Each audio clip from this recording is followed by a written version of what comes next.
Morning guys, here we have blessed Speedfight back in my shed after my operation, getting better.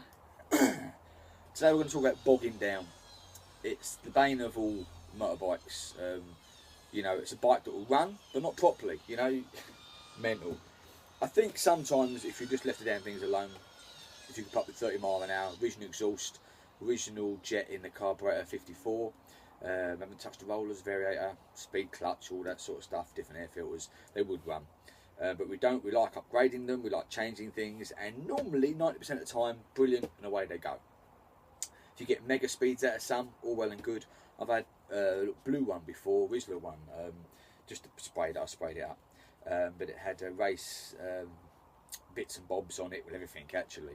Did 65 water cooled, and it really did 65. I've had people say it before, you're never going to get, you do, and I did. I had other ones that I've done loads to and 33 mile an hour, and it drives you mad. When they start bogging down though, normally you want to throw it in a ditch and burn it. I don't advise that, but it does do it to you. Here we have one here. You've seen other videos. I have rebuilt this damn thing, you know, I have the power to rebuild it, and it ran fine.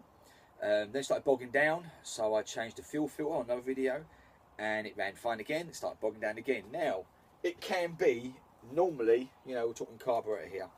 There's a guy recently asked me that he'd changed his piston, and the carburetor, the whole bike's running really high, you know, it run down the road itself. Now on the carburetor, there's a little screw here,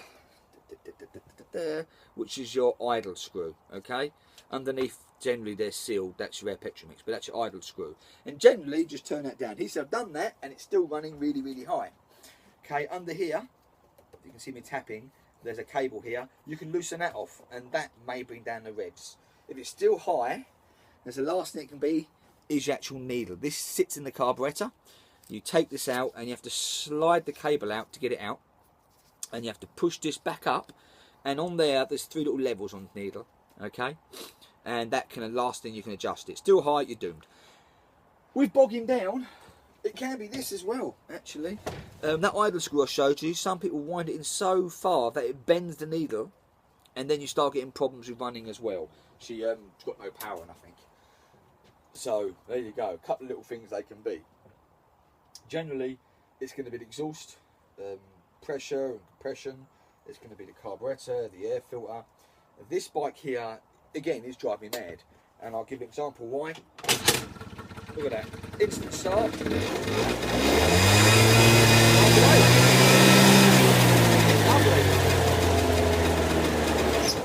But no. Ready? That's bogging down. Hear it? That's bogging down. You want to go slowly. Lovely. Bogging down. That's what drives people mad. Okay, and that's what this bike's doing.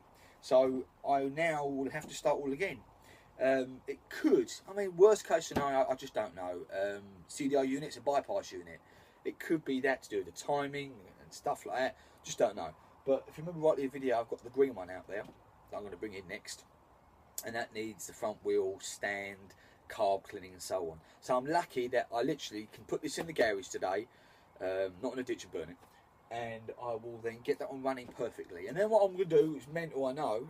I'll take the carb off, because I know it's a perfect carb, stick it on this. If it runs, that's exactly what it was. I will change the needle on it as well. Although I've already checked it, it's dead straight, not bent. So I don't think it could be that, but it's worth checking and worth changing, as I've got another bike there.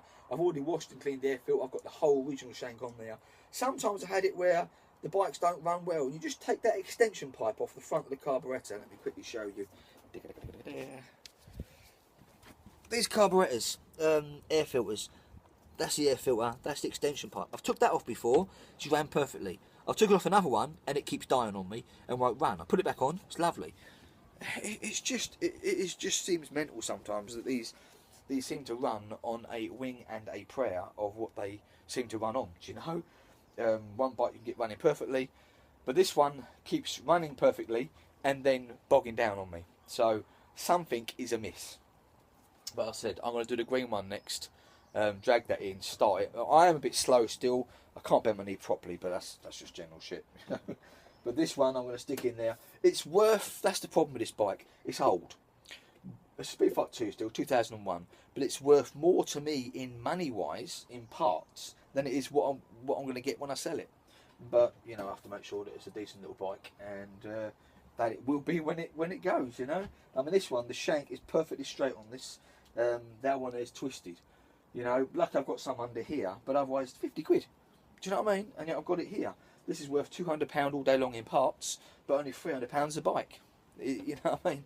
So after postage, delivery prices and so on, it's probably worth me just keeping it in the garage. But I won't. I'll get it running because that's what I'm like. I like getting these back on the road, getting back running, and it just drives me mad.